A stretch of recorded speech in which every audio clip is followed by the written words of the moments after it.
आप देख रहे हैं श्री हरि कृपा आश्रम चैनल। संस्थापक स्वामी श्री हरि चैतन्य पुरी जी महाराज।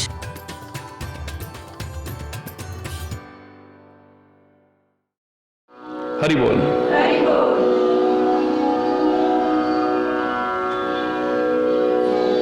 उसका उत्साह और बढ़े, उसका मनोबल और बढ़े, और सेवा करने को मन करे, और भक्ति करने को मन करे। इसका मनोबल तोड़ना मत, अपराधी हो जाओगे अनजाने में। और अपराध चाहे जानबूझ के किया जाए या अनजाने में, उसका फल एक दिन अवश्य भोगना पड़ता है।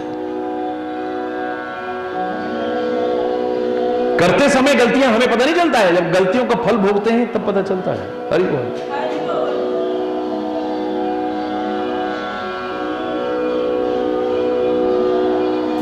गलत चाहे हमारा पहले का हो या अब का हो, जानबूझ के करें या अनजाने में करें,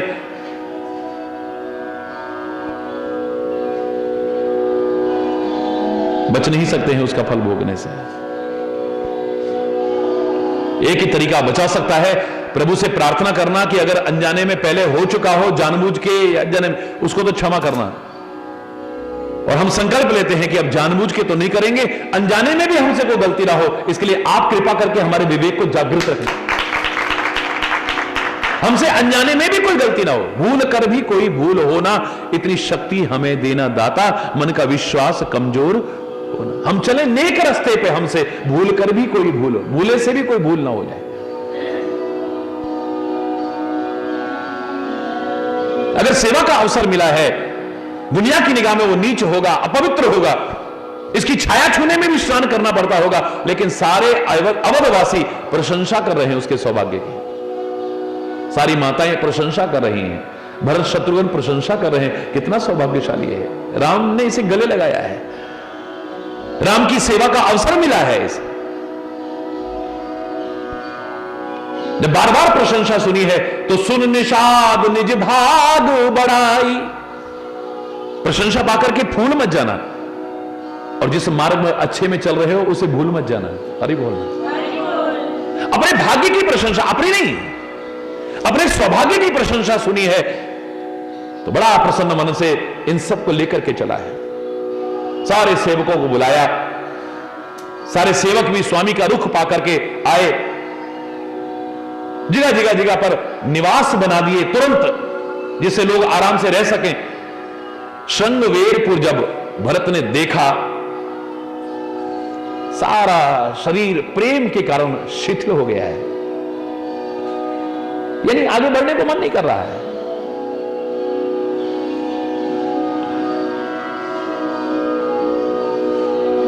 निषाद के साथ चल रहे थे तो ऐसे शोभायमान हो रहे हैं कि विनय और अनुराग, विनम्रता और प्रेम सशरीर साथ साथ जैसे चल रहे हो। सारी सेना के साथ भरत जी पहुंचे। कहां पहुंचे? दीख जाए जग पावनी गंगा, संसार को पवित्र करने वाली गंगा जी के किनारे पर पहुंचे हैं। जहां श्री राम ने स्नान किया था उस घाट को प्रणाम किया है। राम घाट कहां की ने प्रणाम। यहां पर बता रहा है कि परमात्मा का भक्त जो उसका इष्ट है उसको सर्वोपरि मानता है, सर्वोपरि मानता है, लेकिन औरों का अपमान कभी करने की कोशिश नहीं करता, तिरस्कार करने की कोशिश नहीं करता है। वो तीर्थों का सम्मान करता है, विद्वत जनों का सम्मान करता है, संतों का सम्मान करता है, सारी देवी देवताओं का सम्मान करता है, सारी दुनिया का सम्मान करता है, अपमान किसी का नहीं करता है। हरि बोल। हाँ, मांगता किसी और से नहीं है, मांगना होगा तो एक से मांगेगा, और उससे भी ये नहीं मांगेगा कि ये दे दो वो दे दो। औरों से भी कहेगा अगर देना है तो मेरे इष्ट के चरणों में मेरा प्यार और दिनों दिन बढ़ता रहे, बस ये दिन। आप और देवी देवताओं का सम्मान करें, कोई बुराई नहीं। सारे संतों महापुरुषों का सम्मान करें, कोई बुराई नहीं। इससे तुम्हारे सदगुरु के प्रति प्रेम कम नहीं होगा, परमात्मा के प्रति प्रेम कम नहीं होगा। उनको कम मत आंको जो तुम्हारा इष्ट है, चाहे वो राम इष्ट हो, कृष्ण इष्ट हो, शिव इष्ट हो, दुर्गा इष्ट हो, काली इष्ट हो, गंगा इष्ट हो, सदगुरु इष्ट हो, जो भी तुम्हारा इष्ट है उसे कम करके मत आंकना, लेकिन औरों का तिरस्कार मत करना।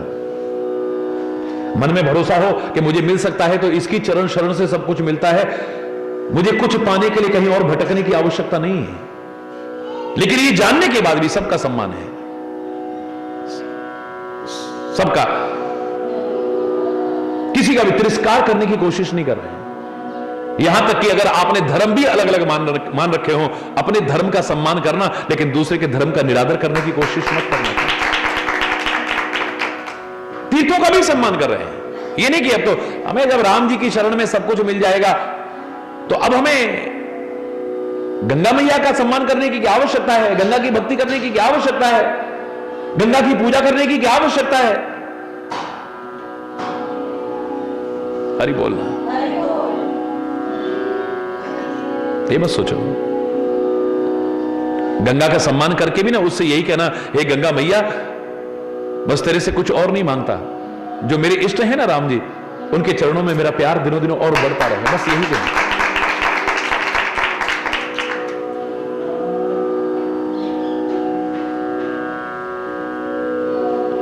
और किसी देवता की शरण में जाओ, अभिवादन करो, सम्मान करो, कृतज्ञता ज्ञापन करो, बदले में कुछ और मत मांगना। तुलसीदास के इष्ट राम हैं, सब जानते हैं, लेकिन विनय पत्रिका में देखो किस देवी देवता का सम्मान नहीं किया है, किस तीर्थ का सम्मान नहीं किया है। सब की विनय के पद लिखे हैं, लेकिन मांगा गया। शुरुआत वहीं से करते हैं, गाइए गणपति जगवंदन, शंकर सुवन भवानी के नंदर, और अंत में क्या कहते हैं, मांगत तुलसीदास कर जोरे, बसहु राम सिय मानस मोरे। हे गणेश जी, तुम्हारी स्तुति करता हूं, सारा गुण गाए हैं, प्रशंसा लिखी है, स्तुति की है, लेकिन आखिर में क्या कहा, आपसे हाथ जोड़ करके मांगता बस एक ही हूं कि मेरे हृदय में बस राम सीता बसे रहे, कुछ और नहीं चाहिए। हनुमान चालीसा अगर लिखा है तो जो हनुमान जी जिनके इष्ट हैं वो कहते हैं सब सुख लहे तुम्हारी शरण, हमें कहीं जाने की आवश्यकता नहीं, हमें सारे सुख तुम्हारी शरण में ही मिल सकते हैं। पर इसका अर्थ ये नहीं कि औरों का अपमान करना शुरू कर दो आप, है? अंत में तुलसीदास फिर वहां क्या मांगते हैं, राम लखन सीता सहित हृदय बसहु सुरभूप। हरि बोला, राम लक्ष्मण सीता सहित मेरे हृदय में बस जाओ, बस कुछ और नहीं चाहिए। अपने इष्ट की विस्मृति एक क्षण भी ना हो, अपने सदगुरु की विस्मृति एक क्षण भी ना हो, उनके प्रति कहीं विश्वास में कमी किंचित मात्र भी ना आए। बाकी आप सबका सम्मान करो, सबकी पूजा करो, कोई बुराई नहीं है। हरि बोल, दीख जाए जग पावनी गंगा, राम घाट कह कीन प्रणाम, भामन मगन मिले जन राम। मन ऐसे हर्षित हो रहा है जैसे राम जी ही मिल गए। भावना बनाने की कोशिश करो, भावनाओं में थोड़ा निमग्न होने की कोशिश करो। अगर तुम्हें यह एहसास हो गया ये वस्त्र मेरे स्वामी ने छुआ है, उस वस्त्र को छूते ही आपके अंदर भक्ति का संचार हो जाए। ये चरण पादुका मेरे स्वामी के चरणों में रही है, आप उनको नमन करोगे ऐसे लगेगा स्वामी को नमन कर रहे हो। इस शिला पर बैठा करते थे कभी, हरि बोल रहा है, मैं दावे से कह रहा हूं बैठा करते थे कभी, पुरानी बात होगी लेकिन आपको बैठे हुए नजर आ जाएंगे वहां पर। तुम्हारे अंदर भावनाएं आनी चाहिए। जैसे राष्ट्र के प्रति प्रेम रखने वाला अगर तिरंगे को भी देख ले तो भारत माता की याद आए बिना रह ही नहीं सकती है। हरि बोल, राष्ट्रगान हो रहा हो, कहीं पर भी हो रहा हो, उसके कदम अपने आप रुक जाते हैं, आगे बढ़ने को मन नहीं करता है। उसका सम्मान करने को स्वाभाविक अपने मन में, अगर राष्ट्रीयता का भाव हमारे मन में हो तो बिल्कुल ऐसे ही परमात्मा का संपर्क, सानिध्य, सामीप्य जिन्हें मिला हो उनके भी दर्शन हो जाए, लगता है प्रभु के ही दर्शन हो रहे हैं। परमात्मा की याद आती रहे, इसके लिए उनके संबंध जिनसे जुड़े हैं, उनका सामीप्य जिन्हें मिला है, सानिध्य जिन्हें मिला, मुझे उनका भी सामीप्य और सानिध्य मिल जाए तो यह भी मेरे परम सौभाग्य है। वहां भी उसी के दर्शन होते हैं। क्या कहा था रस खान ने भावना की जगत में बह करके? लोग पता नहीं मुक्ति मांगते हैं या क्या क्या मांगते हैं, मुझे कुछ नहीं चाहिए, बार बार जन्म चाहिए। और मैं नहीं कह रहा कि वेद वेदज्ञ महान विद्वान पंडित बना देना, मैं नहीं मांगता। मेरा यह भी विरोध नहीं कि आप बना दोगे तो बुरा लगेगा ना। अगर मेरे कर्म ऐसे नहीं है तो मानुष हो तो वही रस खान, बसो नित गोकुल गांव के ग्वारन। गंवार गांव के जो ग्वाले थे ना, जिनको परमात्मा का सानिध्य मिला था, उनके बीच में चाहे मैं गंवार ग्वाला ही बना देना, कोई आवश्यक नहीं कि विद्वान पंडित बनाना मुझे। अगर मुझे मानव बनाते हो, मनुष्य का शरीर देते हो तो यानी भगवान की याद आती रहे। एक ग्वाल बालों में ही वो बिहार किया करता था। ये उन्हीं के कुल में चले आ रहे लोग हैं, इनका साथ पाकर के भी मैं धन्य हो गया। मानुष हो तो वही रस खान, बसो नित गोकुल गांव के ग्वारन। जो पशु हो तो कहा बस मेरो, चरो नित नंद की धेनु मझारन। और मैं नहीं कह रहा कि बहुत जरूरी है कि मनुष्य ही बनाना। अगर मेरे कर्म ऐसे नहीं है कि मैं मनुष्य बन सकूं, कोई बात नहीं, मुझे जानवर ही बना देना। लेकिन जहां कृष्ण का साथ मिला है, जिन्हें कृष्ण का साथ मिला है, उन ग्वाल बाल गायों के झुंड के बीच में, वो नंद की गायों के बीच में, यानी वंश परंपरा में जो उनके बछड़े उनके आगे इस तरह से जो चले आ रहे आज भी मौजूद होंगे, उनके बीच में चाहे मुझे गाय ही बना देना, ये भी मेरे साथ। मानुष हो तो वही रस खान, बसो नित गोकुल गांव के ग्वारन। जो पशु हो तो कहा बस मेरो, चरो नित नंद की धेनु मझारन। आप कहो मनुष्य बनने लायक भी तू नहीं है, जानवर बनने लायक भी नहीं है, तो पक्षी ही बना देना। जो खग हो तो बसेरो करो, नित कालिंदी कूल कदम्ब की डारन। अगर पक्षी भी बनाओ तो यमुना के किनारे जो कदम्ब वृक्ष है, जिनका सहारा लेकर के कन्हैया बांसुरी बजाता था, बस उस पर बिहार करने वाला बना देना। मेरे मन में आए ये वही वृक्ष है जहां कन्हैया कभी बांसुरी बजाया करता था, याद उसकी आए। तेरी भक्ति से विमुख मेरे को ब्राह्मण भी मत बनाना, वेद वेदज्ञ ब्राह्मण भी मत बनाना। तेरी भक्ति में निमग्न होने वाला वो गंवार ग्वाला भी चाहे बना देना। तेरी भक्ति में निमग्न अगर ना हो तो मुझे मानव भी मत बनाना, जानवर ही बना देना, लेकिन कोई और नहीं। उन गायों के झुंड के बीच में मुझे जन्म लेने का अवसर मिले, जिनको तू कभी चढ़ाया करता था। अगर इस लायक भी कर्म ना हो तो मुझे पक्षी ही बना देना। हिमालय की चोटी पर निवास करने वाला नहीं, बहुत सुंदर बगीचों में निवास करने वाला नहीं, मैं तो यमुना के किनारे उन कदम्ब के वृक्षों का सहारा लेकर के जहां तू बांसुरी बजाया करता था, वहां का मुझे पक्षी भी बना देना तो मेरे सौभाग्य है। और अगर तू कहे कि तू मनुष्य बनने लायक भी नहीं है, पशु बनने लायक भी नहीं है, पक्षी बनने लायक भी नहीं, तो कोई बात नहीं, मुझे पत्थर ही बना देना। कोई जरूरी नहीं कि संगे मरमर का पत्थर बनाना या कोई हीरे जवाहरात का पत्थर बना देना। जिस गोवर्धन पर्वत को तूने धारण किया था, तेरा हाथ और तेरा साथ जिस गोवर्धन पर्वत को मिला था, उस गोवर्धन पर का पत्थर भी बना देना तो भी मेरे, यानी तेरी याद बनी रहे। जिनको तेरा सामीप्य मिला है उनका भी साथ मिल जाए तो मेरे सौभाग्य है। हरि बोल।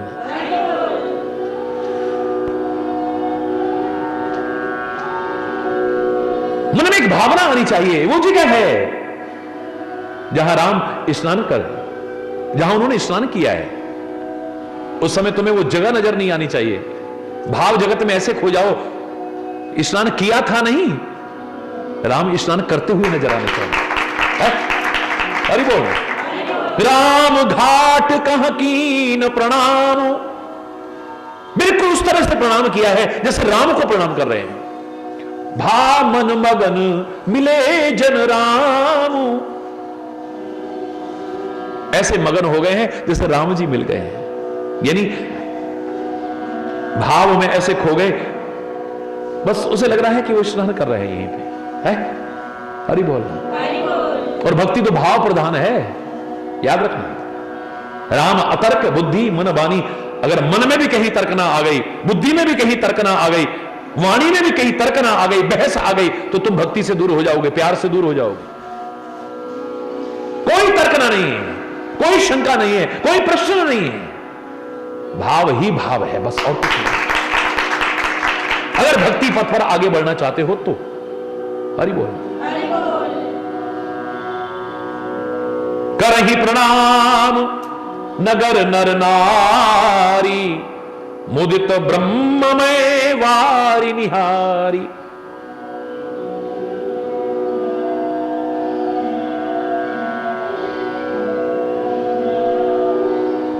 उस जल को देख करके भी ब्रह्म का ही स्वरूप मान करके, परमात्मा का ही स्वरूप मान करके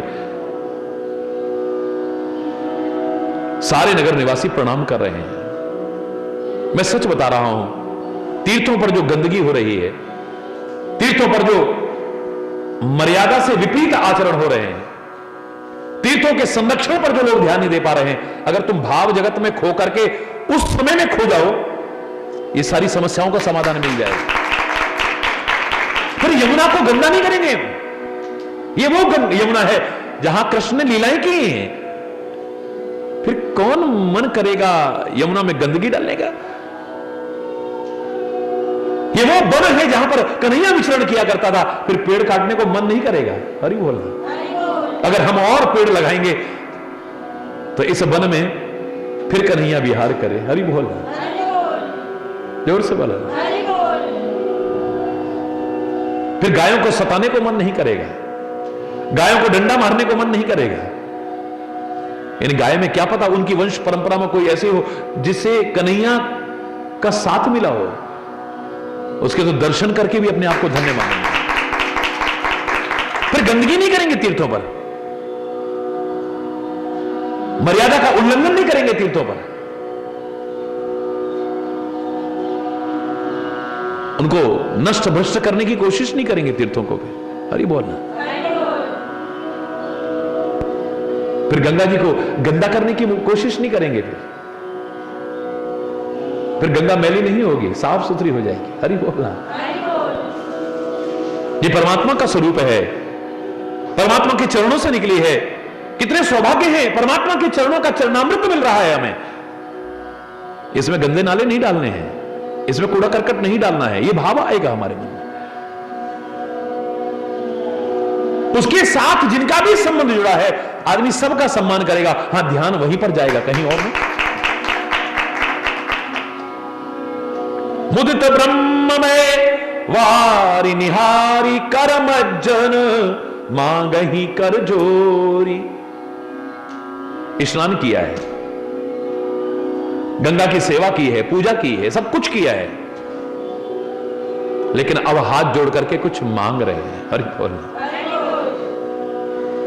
करिमज्जन, स्नान करके मांगहि कर जोरी, रामचंद्र पद प्रीति न थोरी। हे गंगा मैया, तेरे से कुछ और नहीं मांग रहे, तेरे से धन नहीं मांग रहे, संपत्ति नहीं मांग रहे, कोई औलाद नहीं मांग रहे, कोई नौकरी नहीं मांग रहे, तेरे से मान सम्मान नहीं मांग रहे, कुछ नहीं मांग रहे। बस श्री राम के चरणों में हमारा प्रेम कभी कम ना हो जाए, बस यही मांगते हैं, और कुछ नहीं। सच्चे भक्त का ध्यान हर क्षण परमात्मा में ही रहता है। हरि बोल। सच्चे शिष्य का ध्यान हर क्षण अपने सदगुरु के चरण कमल में रहता है।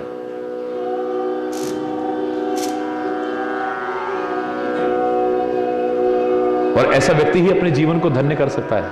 हरि बोल। भरत कहो सुरसरी तब वेनु।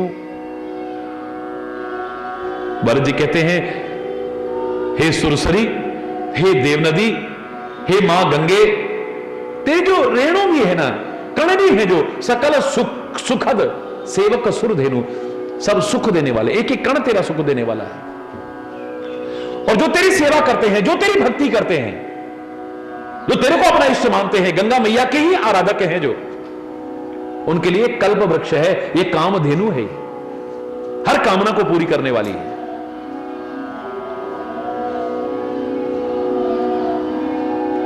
मैं तेरे से कुछ और नहीं मांगता हूं, कुछ और नहीं मांगता हूं, जोर पान वर मांगो एहू। हाथ जोड़ करके बस एक ही वरदान मांगता हूं, हे गंगा माता मेरे को एक आशीर्वाद देना। सिया राम पद सहज स्नेहु, सिया राम जी के चरणों में स्वाभाविक प्रेम हो जाए मेरा बस। प्रेम भी कैसा, दो तरह का होता है। कैसा? एक वजह से होता है, किसी वजह से होता है, और एक होता है स्वाभाविक प्रेम है।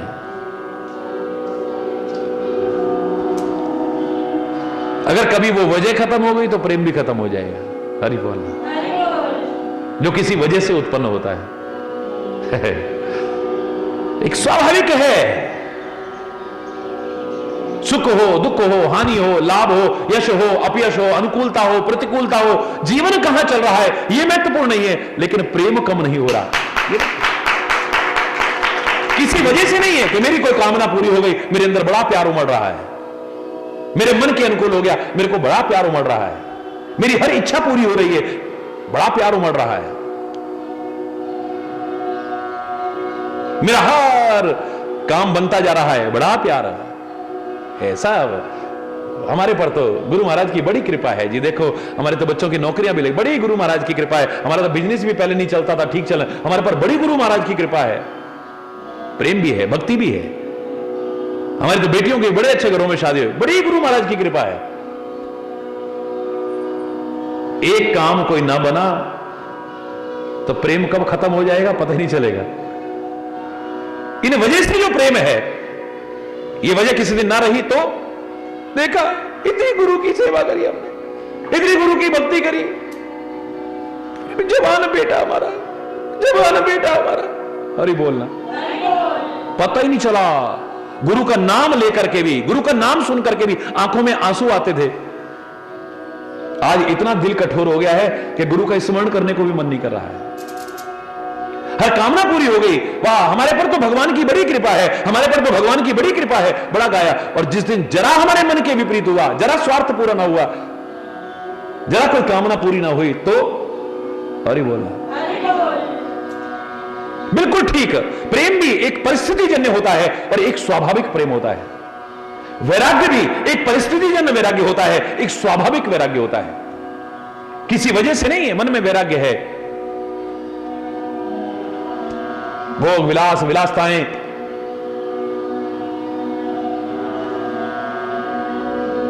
सबसे मन खिन्न है। अच्छा नहीं, बोल भी रहा हूं, हंस भी रहा हूं, खेल भी रहा हूं, लेकिन अंदर से पूरी तरह से वैराग्य, स्वाभाविक वैराग्य, किसी वजह से नहीं।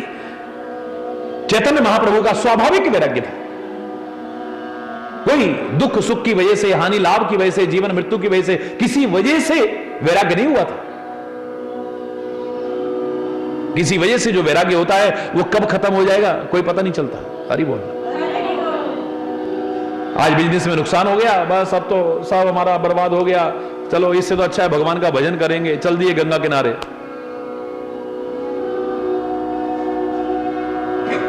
घरवाली का देहांत हो गया, अब मन में बड़ा वैराग्य हो गया, अरे अब कुछ नहीं अच्छा लग रहा, तो कुछ दिन का रहेगा वो, कुछ दिन बाद फिर वही दुनिया खींचेगी।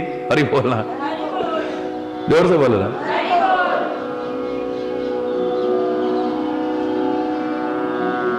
जो परिस्थिति जन्य वैराग्य होता है, इतिहास में बहुत सारे वैराग्य के उदाहरण हैं। तो एक स्वाभाविक वैराग्य, महाराजा जनक का स्वाभाविक वैराग्य है, वो चाहे राज्य में भी रहे, सुख सुविधाओं में भी रहे, तो भी मन में वैराग्य ही वैराग्य, स्वाभाविक वैराग्य, किसी वजह से उपजा हुआ वैराग्य नहीं।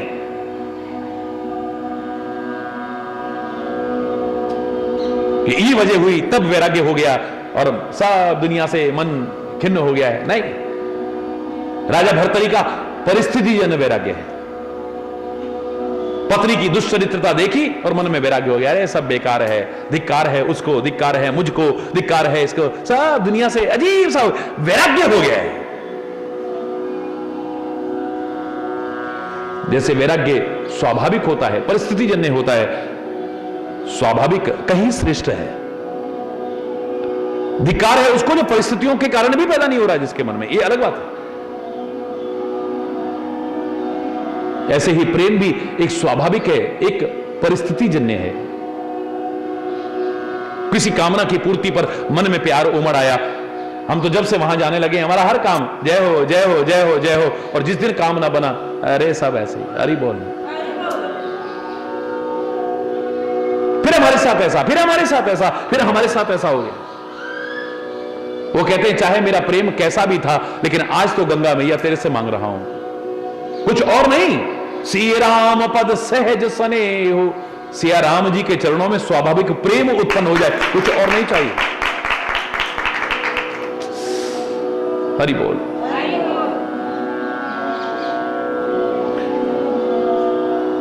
स्नान किया है भरत जी ने। ऐसा व्यक्ति अगर राम का भक्त है तो ये नहीं कि अब तीर्थों का निरादर करे, अरे मन चंगा तो कटौती में गंगा, ये क्या रखा है बाहर दिखावे में, क्या रखा है? मन में होना चाहिए। एक आदर्श व्यक्ति वो है जो अंदर भी रखे और बाहर भी लाने की कोशिश करे, अच्छाई का, और उनको प्रेरणा मिलेगी। बाहर भी अच्छा ही लाओ, अंदर भी अच्छा ही रखो, बाहर भी पवित्रता हो, आंतरिक पवित्रता भी हो। इसलिए हमारे यहां पूजा पाठ में बैठेंगे ना तो दोनों पवित्रता की चर्चा चलती है। जैसे ही पूजा में बैठेंगे आके क्या कहते हैं, ओम अपवित्रः पवित्रो वा सर्वावस्थांगतोऽपि वः यस्मरेत पुंडरीकाक्षं सवायभ्यंतरः शुचि, बाह्य अभ्यंतरः शुचि, यानी पवित्रता बाहर की भी हो और अंदर की भी हो, तब आनंद आए। बाहर तो बड़े पवित्र होकर के बैठे पूजा में, बिल्कुल स्नान करके अच्छे वस्त्र पहन करके शुद्ध आसन पर बैठे, पर मन में गंदगी भरी है, तो हरि बोलना। मन में कोई बुराई नहीं, लेकिन बाहर से कई दिन हुए, ना नहाए ना धोए ना कुछ है, उसका भी असर आने लगेगा। याद रखना, बाहर की भी पवित्रता हो, अंदर की भी पवित्रता हो। बाहर से भी अच्छा हो, अंदर से भी अच्छा हो। बाहर से आदमी बहुत अच्छे होते हैं, अंदर कई अच्छे नहीं होते, तो उनको देख करके लोग धोखा खाते हैं। और किसी को धोखा देना, इससे बड़ा कोई अपराध और नहीं हो सकता। दुनिया का सबसे बड़ा अपराध है ये, अच्छे न होते हुए अच्छेपन का दिखावा करना है। अरे बोलना, अच्छे न होते हुए अच्छेपन का दिखावा करना, इससे भयानक अपराध और दुनिया में कोई नहीं हो सकता है। जैसे बगुला, उनको क्या कहते हैं, बगुला भगत। बाहर से तो बड़े साफ सुथरे हैं, लेकिन अंदर ध्यान भी ऐसा है कि बगुले जैसा ध्यान दुनिया में किसी का नहीं हो सकता है। किसी को ध्यान लगाना सिखाया जाए तो क्या कहते हैं, कैसा ध्यान होना चाहिए, बगुले जैसा ध्यान होना चाहिए। विद्यार्थियों को भी जो 5 लक्षण सिखाए गए, उसमें ध्यान की जब चर्चा आती है तो क्या कहते हैं, काक चेष्टा बको ध्यानम स्वान निद्रा तथैव च। ध्यान तुम्हारा बगुले की तरह होना चाहिए। इतना है, जरा कहीं मछली निकली और कड़क करके पकड़ लेता है, मजाले उसके हाथ से छूट जाए। हरि बोलना। मन में गंदगी भरी है। बाहर से मोर बड़ा सुंदर है, लेकिन अंदर जहर भरा हुआ है। जानते हैं, अब सांप भी खा जाता है, मोर सर्प को भी खा जाता है। बाहर से बड़ा अच्छा है। ऐसे लोगों से तो कौवा अच्छा है, जो अंदर बाहर काला हो। कम से कम लोग धोखा तो खाने की कोशिश नहीं करेंगे। तासो तो कौवा भलो जो बाहर भीतर एक। ऐसे दिखावटी ढोंगी पाखंडियों से तो कौवा अच्छा है, कम से कम बाहर भी काला है, अंदर। अरे बच के रहना भैया ऐसे आदमी से। अरे बोलना, कोई धोखा तो नहीं खाएगा। एक होते हैं बाहर से बड़े अच्छे होते हैं, एक लेकिन अंदर बड़े गंदे होते हैं। एक अंदर के बड़े अच्छे होते हैं, लेकिन बाहर के अच्छे नहीं। अरे ऐसे बोल जाता है, अंदर इसके मन में कोई खोट नहीं है, भाई जरा निकल जाता है इसकी जबान से, बाकी अंदर का बहुत अच्छा आदमी, बहुत बढ़िया है। ये थोड़ा संगति में बिगड़ गया इसलिए पीने पाने लगे, वैसे अंदर बहुत अच्छा आदमी है, बहुत अच्छा आदमी है। अरे बोलना जोर से है? अंदर बहुत अच्छा है, लेकिन बाहर से अच्छा नहीं। तीसरा ऐसा होता है जो बाहर भी गंदा है और अंदर भी गंदा है। हमें कौन सा बनना? इन तीनों में से कोई नहीं बनना है। परमात्मा से प्रार्थना करो, सदगुरु से प्रार्थना करो, और स्वयं कोशिश करो कि हम ऐसे बने कि हम अंदर से भी अच्छे बने और बाहर से भी अच्छे बने। अंदर से भी अच्छे हो और बाहर से भी अच्छे हो। आदर्श व्यक्ति कौन है? जो मन, वचन और कर्म तीनों से आदर्श बनने की कोशिश करता है, अच्छा बनने की कोशिश करता है। मन से भी, वचन से भी और कर्म से भी, तीनों से अच्छा होगा, वही जीवन में एक आदर्श व्यक्ति बन पाएगा। आप जानते हैं बाली कितना प्यार करता था राम से। राम ने मारा भी है, वो विरोध भी कर रहा है, आगे से जवाब भी दे रहा है, मैं वेरी सुग्रीव प्यारा कारण कवन नाथ मोहि मारा। ये नहीं कहा तूने मेरे को क्यों मारा, तूने नहीं, हे स्वामी आपने मुझे क्यों मारा। यानी पहचानता है ये कौन है, ये है? मैं आपका वैरी हो गया, सुग्रीव आपको बहुत प्यारा हो गया, यानी तुम तो समदर्शी हो, दुनिया में कोई भेदभाव कर सकता है, तुम तो परमात्मा हो, तुम भेदभाव नहीं कर। कारण कवन, फिर मेरे को क्यों मारा आपने? मारे मोह ब्याज की नहीं, वो भी आपने शिकारी की तरह मारा मुझे छुप करके। हरि बोलना। उसकी जो जवान से शब्द निकल रहे हैं, बड़े कठोर शब्द निकल रहे हैं।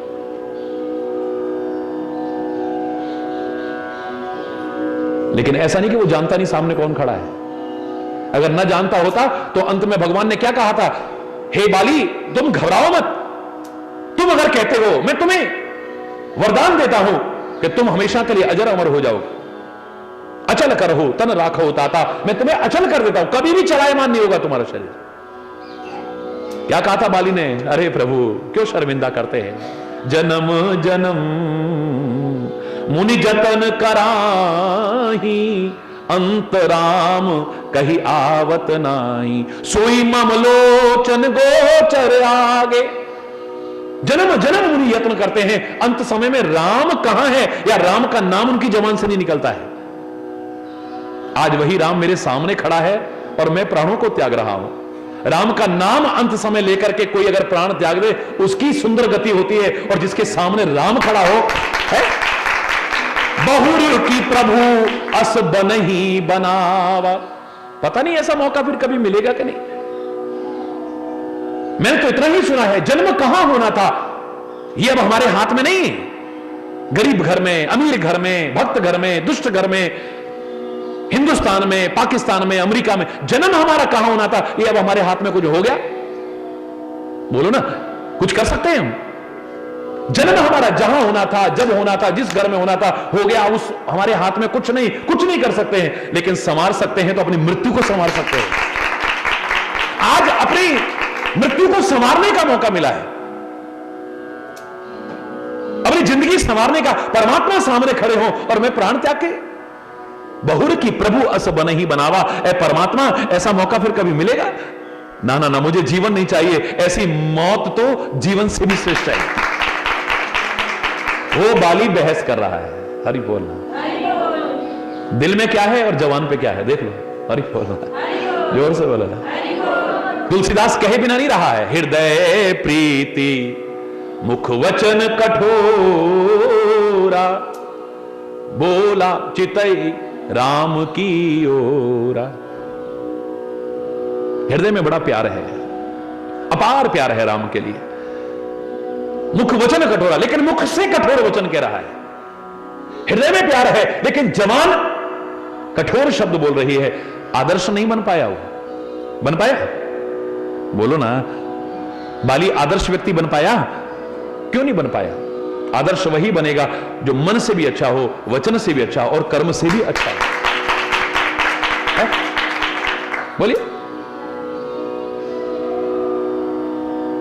एक नहीं, अनंत उदाहरण रामायण में भरे पड़े हैं। रावण के अंदर शक्ति भी है, रावण के अंदर ज्ञान भी है, रावण ने तपस्या भी बहुत की है, रावण शंकर का भक्त भी है, रावण सर्वगुण संपन्न है, लेकिन वचन अच्छे नहीं है। उसका सर्टिफिकेट सीता जी ने दे दिया था, बोले वचन दुष्ट की नहीं। वेश तो सन्यासी का धारण करता है और वचन दुष्टों की तरह बोल रहा है। वचन ऐसे थे, कर्म कैसे थे आपसे छुपा नहीं है। इतनी विशेषता होते हुए भी आदर्श क्यों नहीं बन पाया? जो रावण के गुण भी गाते होंगे। एक व्यक्ति ने, मेरे को याद है जब पूरे भारत की पैदल यात्रा कर रहा था मैं, तो सन 83 में 1983 में एक व्यक्ति ने मेरे से कहा, बोले महाराज जी रावण कोई बुरा आदमी था? मैंने कहा नहीं तो आप लोग बुराई क्यों करते? मैंने कहा मैं तो नहीं करता। रावण की बुराई नहीं करता, रावण के कर्मों की बुराई करता हूं। हरि बोलना। रावण बुरा नहीं है, रावण के कर्म बुरे हैं। नहीं रावण तो ऐसा, रावण तो वैसा, रावण तो ऐसा। मैंने कहा जितनी अच्छाइयां तू गिना रहा है ना, उससे ज्यादा अच्छाइयां रावण की मैं गिना सकता हूं। बहस करने में समय बर्बाद नहीं करना चाहिए। तू जो बहस कर रहा है, मैं तेरे से इतना कहना चाहता हूं, मुझे पता लगा है तेरे घर में बेटा पैदा हुआ है। बोले हां जी महाराज जी। मैंने कहा उसका नाम रावण रख देना। हरि बोल, जोर से बोलो ना, उसका नाम रावण रख दे भाई। है क्यों? मजाक नहीं कर रहा, मैं सच में कह रहा हूं। नहीं नहीं महाराज जी, क्यों? तू चाहे बाहर बहस करने के लिए रावण के कितने गुनगुना रहा हो, लेकिन अंदर तू भी जानता है कि रावण एक आदर्श व्यक्ति नहीं था। जिनका मन अच्छा नहीं है, जिनके वचन अच्छे नहीं है, जिनके कर्म अच्छे नहीं है, वो कितने भी सर्वगुण संपन्न हो, लेकिन वो आदर्श व्यक्ति, जोर से बोलो, राम का मन कैसा है? गंगा से भी पवित्र है। हरि बोल। किसी को अपने मन का भरोसा नहीं है और करना भी मत कभी है? लेकिन एक राम ऐसे हैं जो राम कहते हैं अभिमान मत करना कभी भी, इस मन का भरोसा मत करना कभी भी। वो कहते हैं मुझे अपने मन के बारे में कह सकता हूं कि भरोसा नहीं, मोही अतिशय प्रतीति मन केरी। अपने मन की अत्यंत प्रतीति यानी अत्यंत विश्वास है मेरे को अपने मन पर। मोही अतिशय प्रतीति मन केरी, जेही सपने पर नारी न हेरी। जिसने स्वप्न में भी पराई स्त्री का देखने की कोशिश नहीं की है। हरि बोलना। इतना बड़ा युद्ध जीतने का अभिमान जिसने ना किया हो, इतना बड़ा युद्ध जीता है, तो क्या कहते हैं? कभी कहते हैं बंदरो, हे भालुओं, हे हनुमान, हे अंगद, हे जामवंत, हे नलनील, तुम्हारी कृपा से जीता है। अयोध्या में आ गए तो क्या कहते हैं? गुरु वशिष्ठ कुल पूज्य हमारे। अरे वानरों, ये हमारे गुरुदेव हैं वशिष्ठ जी, इनकी कृपा धनुजरण मारे, इनकी कृपा से राक्षस मारे थे हमने युद्ध भूमि में। मैंने कुछ करा? हरि बोलना। जिस धनुष को कोई छू भी नहीं सका, हिला भी नहीं सका, बड़ा से बड़ा वीर इस दुनिया का, कड़ाक करके तोड़ दिया। हरि बोलना।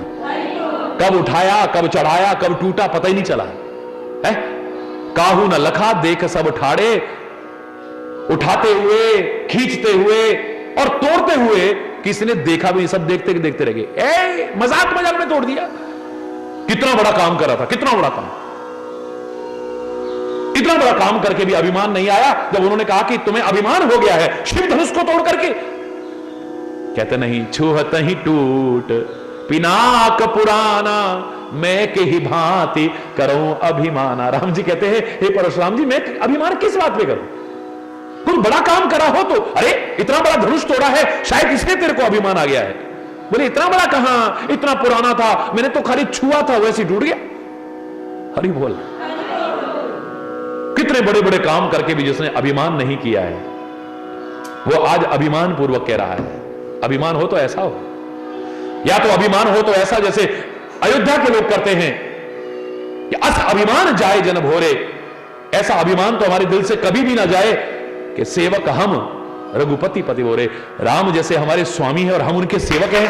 अरे कितना सौभाग्य है हमारा, गर्व से कह रहे हैं हम किसके सेवक हैं।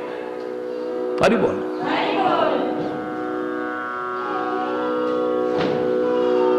या फिर इसको कहते हैं अभिमान, जो जीवन को बनाने वाला है। कह रहा है कि मेरा मन को रघुवंशन कर सहज स्वभाव, मन कुपंथ पग धरे न काऊ। हम रघुवंशियों का सहज स्वभाव है, हमारा मन कभी कुपंथ पर नहीं जाता है। लेकिन सीता को देख करके आंखें देखे जा रही हैं सीता को, तो गुरुदेव से स्पष्ट आकर के कह दिया मेरे मन में ऐसा ऐसा आया है। हरि बोल। मन में पाप होता तो नहीं कह पाते। हरि बोल। मन में पाप होता तो नहीं कह पाते। अपने छोटे भाई तक से निश्चल हृदय से सब कुछ कह दिया, निष्कपट हृदय से सब कुछ कह दिया है। हे भैया, ऐसे लग रहा है कि कामदेव ने दुंदुभी बजा दी हो। मेरे मन में सीता को देखकर के ऐसा भाव क्यों आया है? मेरे मन में हलचल क्यों मच गई है? मेरी आंखें उसको लगातार देखने को क्यों हो रही हैं? मन में अगर पाप होता तो पाप वाला आदमी तो छुपाता है, हरि बोल, झूठ बोलने की कोशिश करता है।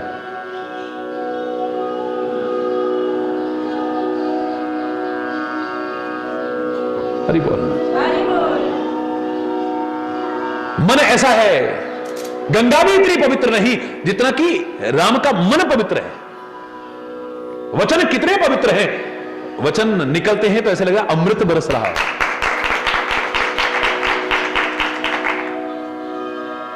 जब भी राम बोले हैं, अमृत शब्द जोड़ा, अमृत ऐसे अमृत निकल रहा हो जैसे। क्या वचन है। दुनिया जिससे पूछो, राम की बोलनी मिलनी परस्पर, अरे परस्पर मोलना मिलना हंसना राम का बार बार याद आ रहा है, राम का बार बार याद आ रहा है। क्या बोली है उसकी, है? सहसा मन को खींच करके ले जाती है, ऐसी बोली है। मन कैसा है, वाणी कैसी है, और कर्म तो दुनिया में शायद ही ऐसे किसी ने किया। कदम कदम पर मर्यादा का पालन है जा, कदम कदम पर मर्यादा का पालन है जा। इसलिए राम जैसा आदर्श और कहां मिलेगा। अपना लो जीवन में, जीवन धन्य हो जाएगा। राम के जीवन से प्रेरणा लेकर के अपने जीवन को मर्यादित बनाने की कोशिश करें, जीवन धन्य हो जाएगा, कृतकृत्य हो जाएगा हमारा जीवन। तो मन भी पवित्र, वचन भी पवित्र, कर्म भी पवित्र। तो जिस भरत की हम चर्चा कर रहे हैं, जो राम का नजर आ रहा है, वही भरत का नजर आ रहा है। एही विधि मज्जन भरत करी गुरु अनुशासन पाए, मातु नहानी जान सब डेरा चले लवाए। माताओं ने भी स्नान कर लिया है, नगर निवासियों ने भी स्नान कर लिया है, गुरुजनों ने भी स्नान कर लिया है, मंत्रियों ने भी स्नान, सबने स्नान कर लिया है। ये जान करके वहां से आगे चले। आगे क्या हुआ, शेष। हरि बोलो, जोर से बोलो। कोई गलत शब्द निकला हो उसके लिए क्षमा चाहते हुए अपनी वाणी को विराम दूंगा। एक बार जोर से बोलेंगे, धर्म की, अधर्म का, प्राणियों में, विश्व का, गौ माता की, भारत माता की, गंगा माता की, संत समाज की, भारत की देवियों की, भक्त समाज की।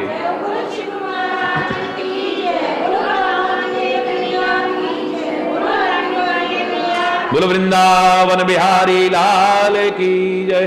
जय जय श्री राधे श्याम राम राम। हरि बोल, हरि बोल, हरि बोल, हरि बोल, हरि बोल।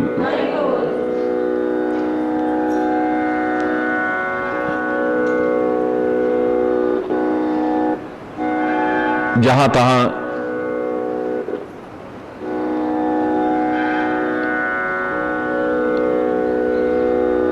जैसे जैसे व्यवस्था थी सब लोग रहने के लिए गए।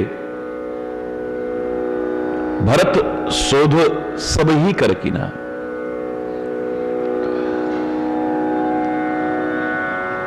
जिम्मेदारी किसे कहते हैं? भरत जी सबको जाकर के देखते हैं।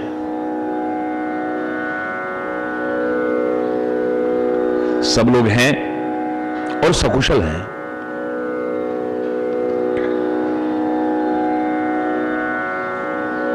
नित्य क्रिया की है, पूजन किया है।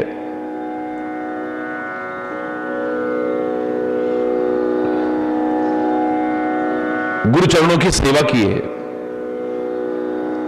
और फिर कौशल्या के पास दोनों भाई गए। चरण दबा रहे हैं, बहुत मधुर वचन कहते हुए। सब माताओं को भी सम्मान दिया है भरत ने।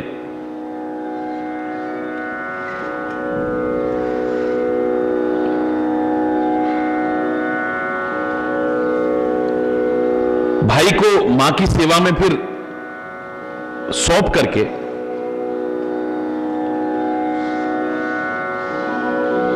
स्वयं निषाद को बुलाकर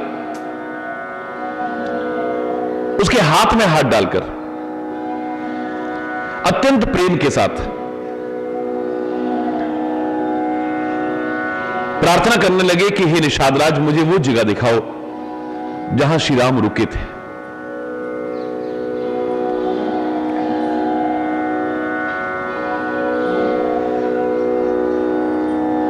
कोई भी आयाम छोड़ा नहीं है जिस भरत की हम चर्चा कर रहे हैं। सबको लेकर के आए हैं तो सबकी जिम्मेदारी का भी निर्वाह कर रहे हैं। गुरु सेवा भी कर रहे हैं, मां की सेवा भी कर रहे हैं, और परमात्मा के प्रति जो प्रेम है वो कम नहीं हो रहा है, निरंतर आगे बढ़ रहा है। लोग धर्म की कुछ भी व्याख्या करें अपनी अपनी मति के अनुसार, लेकिन इससे बड़ा धर्म क्या हो सकता है कि आप अपनी सारी ड्यूटी भी पूरी कर रहे हैं और परमात्मा के चरणों में अनुरक्त भी हैं। इससे बड़ा जिम्मेदारियों से भाग नहीं रहे हैं आप। मैंने कहा था धर्म की जब चर्चा हो तो एक पंक्ति लगाना मत भूलिएगा। धर्म वो पुल है, वो सेतु है जो लौकिकता और पारलौकिकता को जोड़ता है। जो तुम्हारे लौकिक कर्तव्य हैं इस दुनिया में आकर के उनका पालन करते हुए कैसे आप पारलौकिक मार्ग पर आगे बढ़ सके, उनको छोड़ करके नहीं, अरे बोलना, उनका निर्वहन करते हुए कैसे इस ओर भी आगे बढ़ सके। यह ना हो कि खाली दुनियादारी में ही लगे हैं, जीवन में ना कोई सत्कार्य किया, ना कोई पुण्य कार्य किया, ना भगवान का नाम लिया, ना कोई सेवा की है, ना परोपकार किया है। और ये सब किया और अपने कर्तव्यों का पालन ना किया। सुंदर समन्वय बिठाओ, सुंदर समन्वय। कर्म भी करो,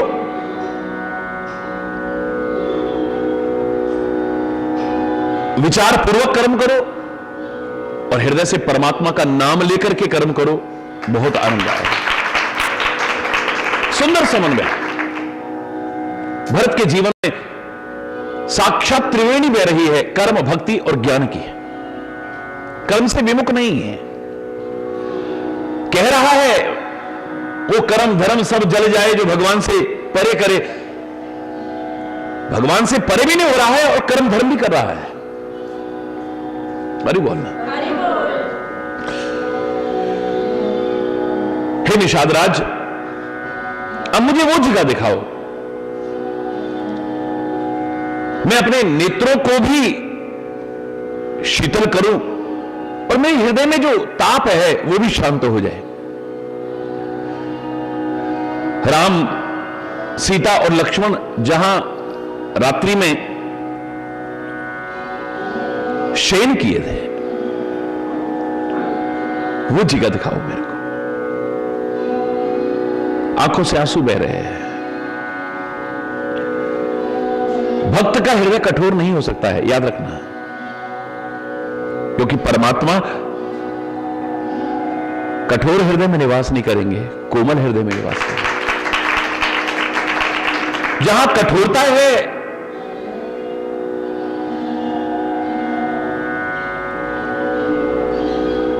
वहां भक्ति नहीं रहेगी, प्रेम नहीं रहेगा। कठोरता हो, कहीं गलत रहा पर अगर हमारा मन ले जा रहा है, इंद्रियां ले जा रही हैं, नहीं जाना है, बिल्कुल कठोर बन जाओ। मन में कोई कलुषित विचार आ रहा है, आ सकता है, भरोसा नहीं है इसका, एकदम कठोर बन जाओ।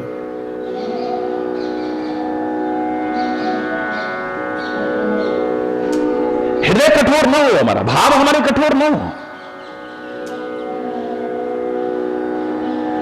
लेकिन अगर पर्वत से भी अडिगता और कठोरता लानी है तो विश्वास इतना अडिग रखो, इतना पक्का रखो कि कोई टस से मस ना कर सके उसे। अचल हो, फिर अडिग हो, फिर हरि बोलना, फिर तो हिमालय की तरह हो।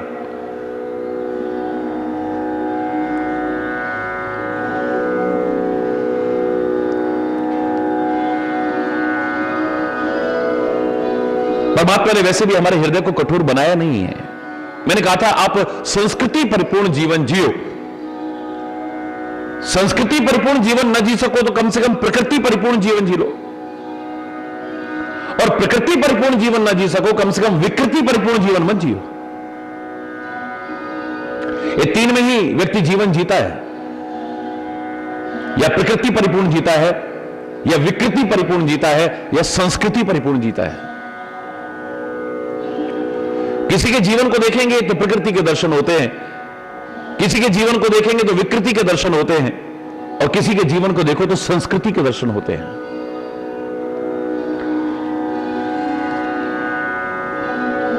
और अंतर भी मैंने आपको बताया था, खुद खाना यह प्रकृति है, किसी को खाने ना देना, किसी का छीन करके खाना यह विकृति है, और किसी को खिला करके खाना यह देश की संस्कृति है। अपना जीवन हर कोई चाहता है, मानव चाहता है, दानव चाहता है, कीट मकोड़े, हर कोई अपना कौन जीवन नहीं चाहता है। खुद जीना यह प्रकृति है, प्राकृतिक व्यवस्था है, हर कोई जीना चाहता है। लेकिन किसी को जीने ना देना या किसी की लाशों पर पैर रख करके जीना यह विकृति के दर्शन है, और किसी की जान के लिए अपनी जान भी कुर्बान कर देना यह संस्कृति के दर्शन है। मैंने कहा था यह तो संस्कृति परिपूर्ण जीवन जियो, न जी सको प्रकृति परिपूर्ण तो जियो, और वो भी ना जी सको कम से कम विकृति परिपूर्ण जीवन मत जियो।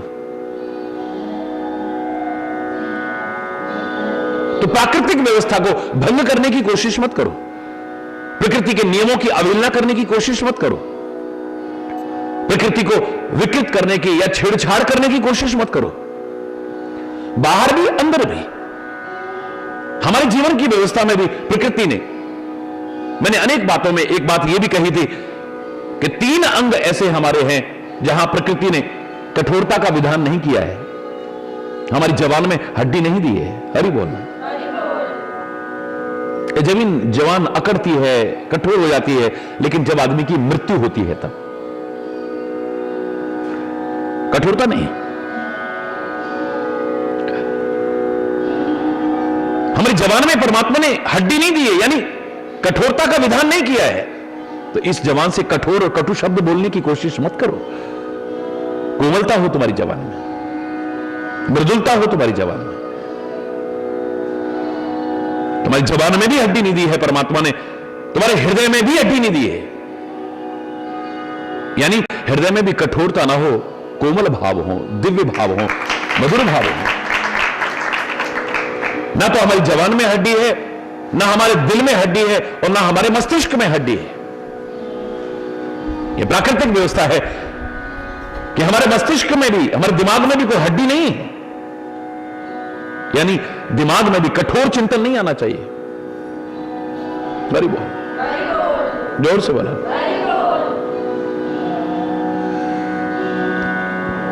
और जहां कोमलता आती है स्वभाव में,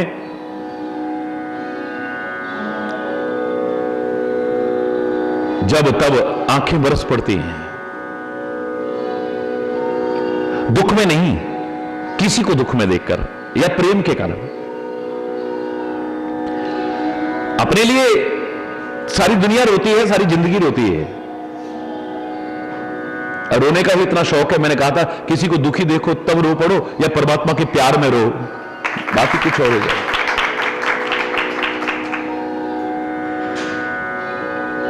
हृदय में अगर कठोरता होगी तो आंखें नहीं बरसेंगी। रोने का नाटक कर सकता है आदमी, रो नहीं पाएगा। बहुत से लोग कहते हैं ना महाराज जी ये रो रहे, अरे ये भी सौभाग्यशाली को मिलता है, याद रखना। परमात्मा करे तुम्हें दुख में तो कभी ना रोना पड़े, मैं परमात्मा से प्रार्थना करता हूं, लेकिन प्यार में और दूसरे को दुख में देख करके करुणा में जीवन भर भी रोए तो सौभाग्यशाली है, इंसानियत है, सज्जनता है, आपके जीवन को उच्चता की ओर ले जाएगा, नीचे नहीं ले जाएगा कभी। हृदय में जब भाव आते हैं तो आंखें छलक पड़ती हैं। कहत भरे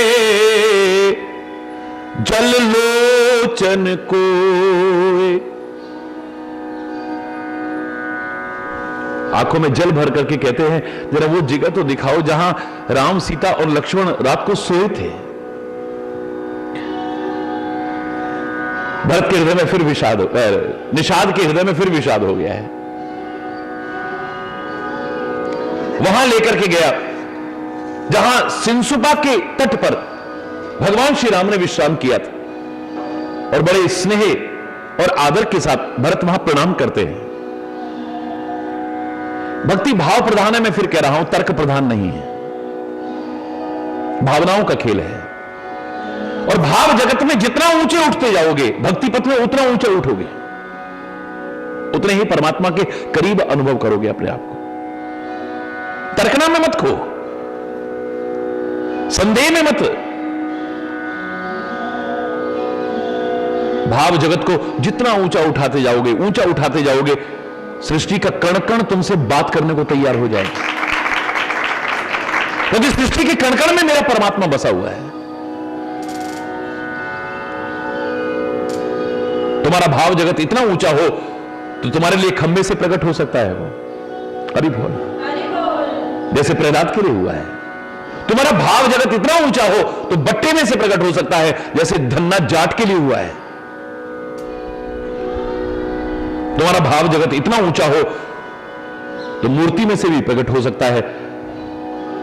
वहां भी तुम्हें परमात्मा के दर्शन हो सकते हैं, जैसे कि गिरधर की मूर्ति में मीरा को दर्शन होते हैं। नाग पिटारा भेजा है, उसमें भी दर्शन होते हैं। जहर प्याला भेजा है, उसमें भी दर्शन। भाव जगत अगर इतना ऊंचा हो जाए तो चंद्रमा का काला धब्बा, किसी को कुछ नजर आ रहा है, किसी को कुछ नजर आ रहा है, किसी को कलंक का टीका नजर आ रहा है, किसी को नजर ना लग जाए इसलिए विधाता ने टीका लगा रखा है। किसी ने कुछ कहा, किसी ने कुछ कहा। जब श्री राम ने पूछा, चंद्रमा इतना सुंदर है, इतना उज्जवल है, इसमें काला धब्बा क्यों है?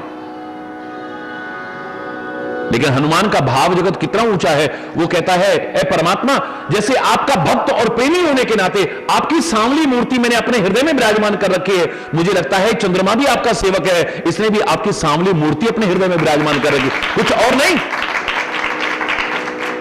चंद्रमा को कलंक का टीका लगा है, या नजर ना लग जाए ब्रह्मा ने इसलिए टीका लगा दिया है, या कोई और बात है, अलग विषय है। लेकिन तुम्हारा भाव जगत तुम्हें कहां तक ले जा रहा है?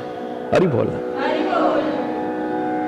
उसको वही नजर आ रहा है। वहां भी देख करके परमात्मा के दर्शन हो रहे हैं। भाव जगत तुम्हारा इतना ऊंचा हो जाए कि चरण पादुका भी तुमसे बात करने लग जाए। सिंहासन पर चरण पादुका नहीं बिठाई है, चरण पादुका नहीं, श्री राम को बिठाया है भरत ने। वरना चरण पादुका किसी ने बोलते सुनिए? मांग मांग आयस करहि राज काज बहुभांति। भरत के लिए कहा है, उन चरण पादुकाओं से आज्ञा मांग मांग करके राजकाज करते हैं। वो जैसी आज्ञा देती हैं उस तरह से काम। अब चरण पादुका आज्ञा थोड़ी देती है, लेकिन भाव जगत इतना ऊंचा हो जाए तो चरण पादुका भी राम बनकर के जवाब देगी तुम्हें। द्रोणाचार्य कहते हैं, तुमने कहां से सीखा है ये धनुर्विद्या? कहां से सीखी? जिस अर्जुन को मैंने सिखाया है वो अर्जुन भी तुम्हारे सामने बोना नजर आ रहा है। अरे ओ भील पुत्र एकलव्य, बोले गुरुदेव आपको नहीं मालूम मैंने कहां से सीखा है? गुरुदेव आपसे तो सीखा है। मुझसे? बोले हाँ आइए मेरी कुटिया में देखिए ना आप। तो झोंपड़ी में जाकर देखते हैं तो क्या देखते हैं? अपना ही स्वरूप नजर आता है। वहां मूर्ति बना रखी है मिट्टी की। हरि बोल। लोग बहस करते रहे कि मिट्टी की मूर्ति भी कोई सिखा सकती है, लेकिन एकलव्य का भाव जगत इतना ऊंचा हो जाए तो द्रोणाचार्य अर्जुन को वो ना सिखा सके, एकलव्य को मिट्टी की मूर्ति भी वो सिखा सकते हैं। अरे बोल।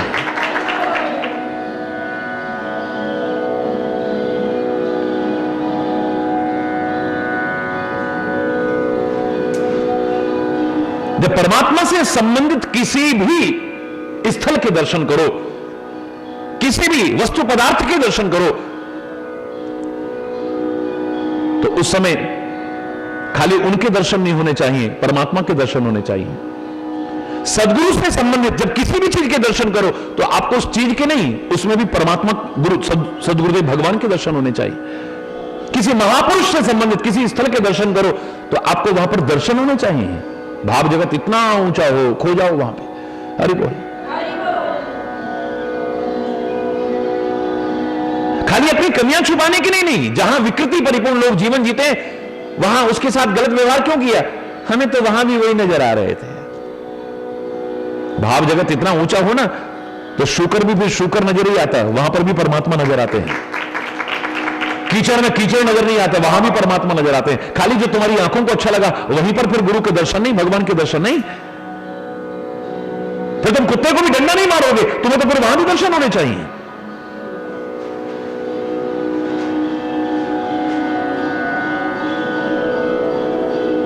जितना ऊंचा उठा सको, मैं नहीं कह रहा कि एकदम, जितना ऊंचा भाव जगत में उठने की कोशिश करोगे जीवन उतना ही ऊंचा उठता जाएगा और भक्ति पथ पर उतना ही आगे बढ़ते जाओगे। निषाद राज लेकर के गए,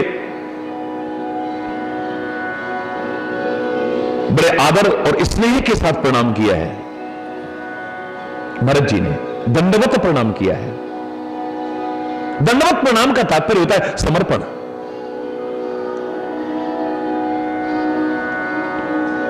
और राम का पूर्ण आत्मसमर्पण, भरत का पूर्ण आत्मसमर्पण राम के अलावा और कहां हो सकता है? लेकिन वो जगह देखी है जहां श्री राम ने विश्राम किया तो वहां भी दंडवत प्रणाम कर रहे हैं। कुशा की उस साथरी को देखा है जिस पर सोए थे, उसकी परिक्रमा लगाई है, उसको प्रणाम किया है। भगवान की चरणों की रज वहां पर मौजूद है, यह भाव ला करके अपनी आंखों पर लगाई है रज लेकर के। प्यार कितना है वर्णन नहीं कर सकते, बस इतना ही कह सकते हैं कि वहां पर उसके अलावा कुछ नजर ही नहीं आ रहा है।